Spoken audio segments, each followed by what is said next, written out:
Tell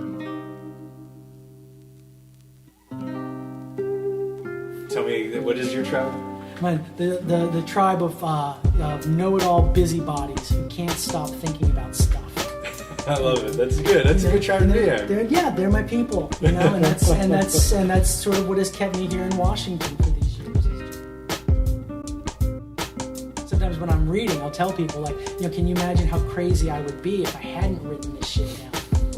And if all this stuff was still up in my head, can you imagine how just it would be like a tornado of madness up there? So you write it down, you get it off your mind, and you get to give yourself a break. I don't necessarily believe in climbers, because I think the behaviors of a climber versus someone who's just really well connected and having a great time are almost identical at times, right? It's hard to tell. And I can't assume so much that I understand someone's motivations,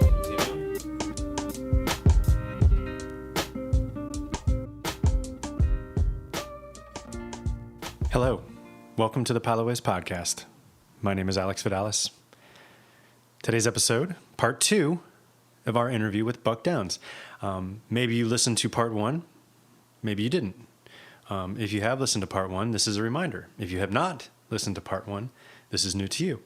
The Palaways Podcast is a show, it's an interview show about artistry, it's about technology, it's about community, and it's about commerce. We ask that artists and musicians come on our show, tell stories within these worlds, because then we will be further embedded with their success, and our success is now further embedded with them. This we do believe. As I said earlier, today's episode is with Buck Downs, part 2 of our episode with Buck Downs. This doesn't go the full 40-ish minutes that an episode usually goes. It's just a little bit of a tidbit. But I thought it was some good information. As always, it's a pleasure to sit down with DMV-based artists and writers in particular, because writers have this unique perspective on not just the world around them, but also artistic creation. And I think Buck Downs is definitely someone who, if you are interested in artistic creation, take the advice. Listen to what he has to say about what to do with youthful exuberance, for example. That's going to come up later. Thanks for joining us. Thank you for joining us.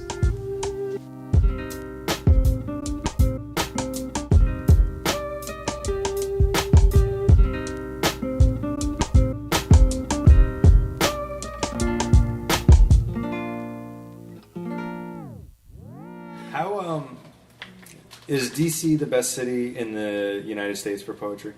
I think it is for me. I think it is probably. There are 5 or 10 cities that have been really known for poetry and having like an active, vibrant poetry scene for a long time, and we're one of them. And the scene here is not nearly as large as you'll find in Manhattan, and it's not as outspoken as you'll find in the San Francisco, Oakland Bay Area. But in its own way, it's a great city for poetry, not only for the poets that are here, but for the non-poets who are here. I have loved DC since I moved here, because of the fact that you meet people who are experts and cranks and busybodies and know-it-alls just like me. Right. And sometimes they're just crazy like me and they think they know everything and they really don't.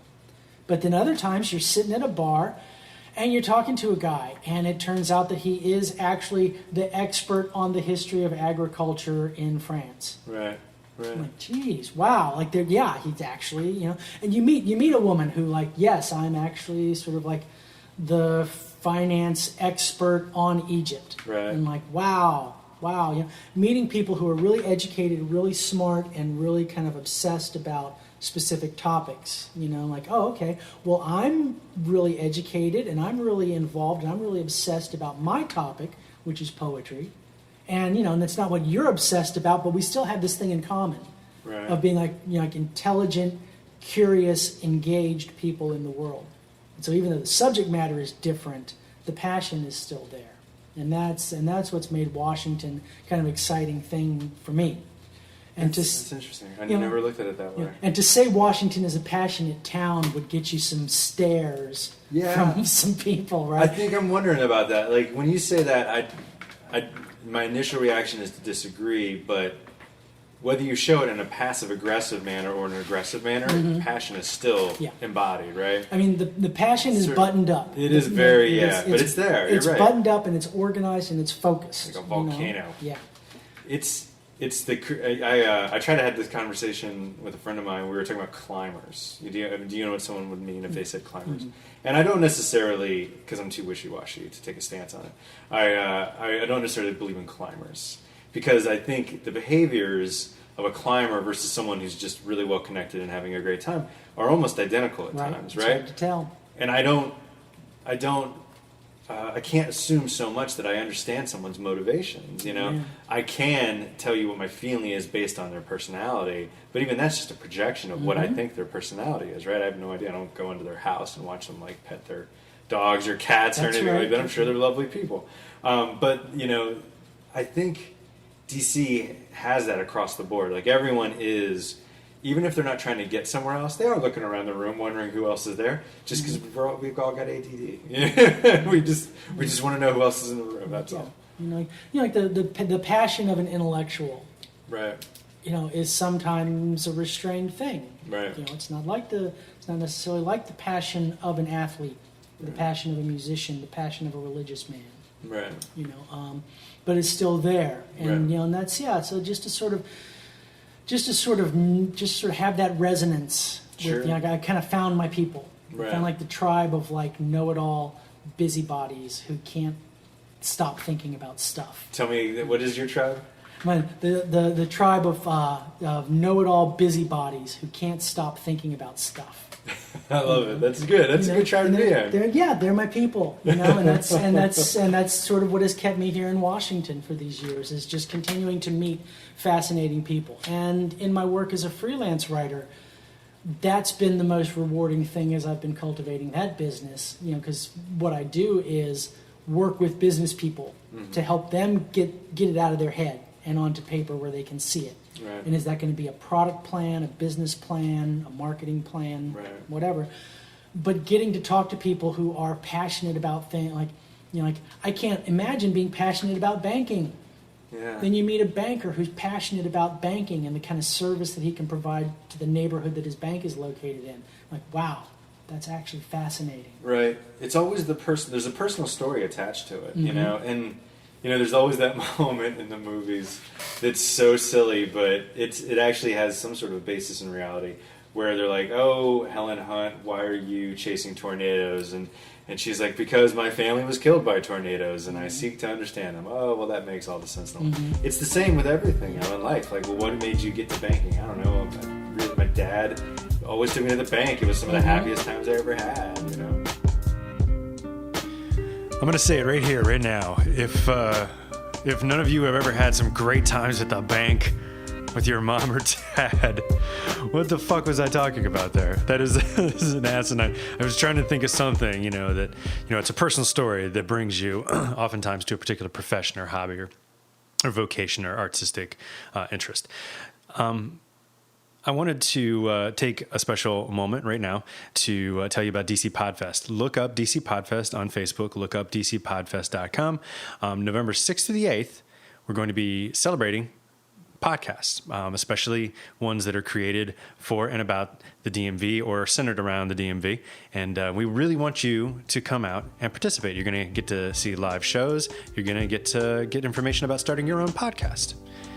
But let's get back to this interview with Buck Downs on the Piloways podcast.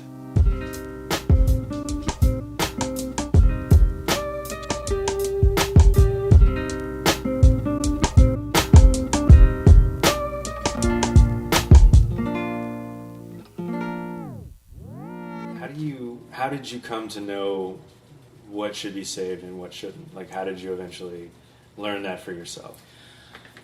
It was a real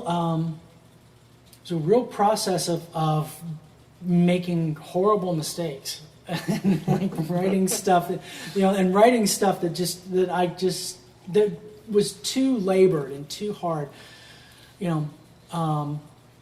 there's a concept in Tibetan Buddhism where they talk about trying to cultivate like a basic sense of friendliness with yourself, sort of cultivating a sense of non-aggression towards the self, and sort of getting to look at all of this stuff that kind of gets poured out of my head raw onto the page and look at it and say like, okay, so most of this is not so great, but that's going to be all right. One of the things is I got it off my mind. A joke that sometimes when I'm reading, I'll tell people like, can you imagine how crazy I would be if I hadn't written this shit down? And if all this stuff was still up in my head, can you imagine how just it would be like a tornado of madness up there? So you write it down, you get it off your mind, and you get to give yourself a break. And so, there are these, I think in a lot of ways I am just like the traditional, poet, like a Lipo or a Cavalcanti, is sort of like writing love poems for someone who's not there. And this is sort of the thing about writing. Like you and I are having this conversation, and we get to be in each other's presence and kind of enjoy the conversation for the time. But the writing, and especially like the lyric poetry, that other person isn't there. So the poems always are kind of haunted by that longing, kind of a sense that things aren't quite right because that other person isn't there. And so the poems are always kind of talking about that. What about some words of wisdom for those that haven't even started? Let's say that someone's just out there right now thinking, I think I might want to try writing. What would you say to someone who just, in their 40s? I think it is an eminently doable thing. And a lot of writers out there will end up inadvertently or not making you think that it's a lot harder than it is. But really, it can be as simple a matter as carving out 5 minutes in your day just to start doing that. Mm-hmm. I'm a big believer in these kind of like butterfly effects, like small changes at the front that end up transforming into big movements over time. Mm-hmm. And that's the real power of this kind of writing and of poetry in general, that you get to build these kind of units that are manageable and small in and of themselves, and then gradually click them together and make that larger unity. Mm-hmm. I'm still really daunted by and impressed by people who write novels and who sort of, they have this idea and they outline it and they kind of follow the outline for 2 years. Mm-hmm. That is a tremendous sort of like walk into the void for me. We were talking about camping before, right? And when the sun starts going down, I start thinking of Holiday Inn. Mm-hmm. I'm not thinking about like pitching the tent and being out under the moon all night. Right. Like those novel guys, that's, they go camping for like a month. Right. And they're living in their tent for a month. And that's a little bit more stamina, a little bit more endurance than I'm actually comfortable with. So I would say to any of these writers, like, just get started, grab a pen and a notebook and just start working on it. And if it doesn't work out, like 30 days from now, you can ditch it. Yeah. And you can say, I tried. I love to say this to any people, and it's not original with me, but all of these ideas, right? You got a new idea for the way you want to live your life? Try it out for 30 days. No obligation. And if it turns out that it's not the thing for you 30 days later, what the hell? You gave it a try and you know now. It's better than just watching Netflix. That's right. I know you said that you've always been able to be entertained, but is there a best year ever that you remember for DC Arts for you personally, professionally? Like, was 99 like the greatest experience ever? 99 was actually like a pretty fantastic year. There were what was I? It's fine. What was I listening to in 1999 in Washington D.C.? I was listening to Trans Am and The Makeup, which are still like two of my all-time favorite DC bands. And there was just like a lot of stuff going on. But really, like each year,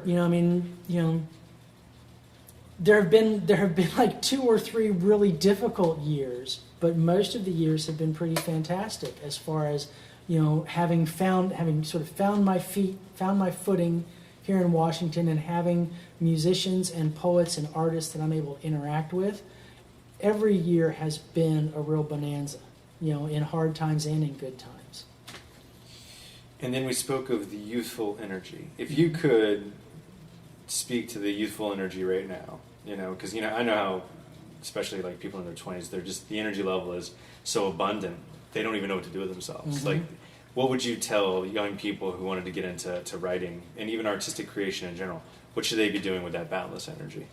They should be just creating as much as they can and doing some things that are really difficult, which are sort of suspend judgment and cultivate curiosity.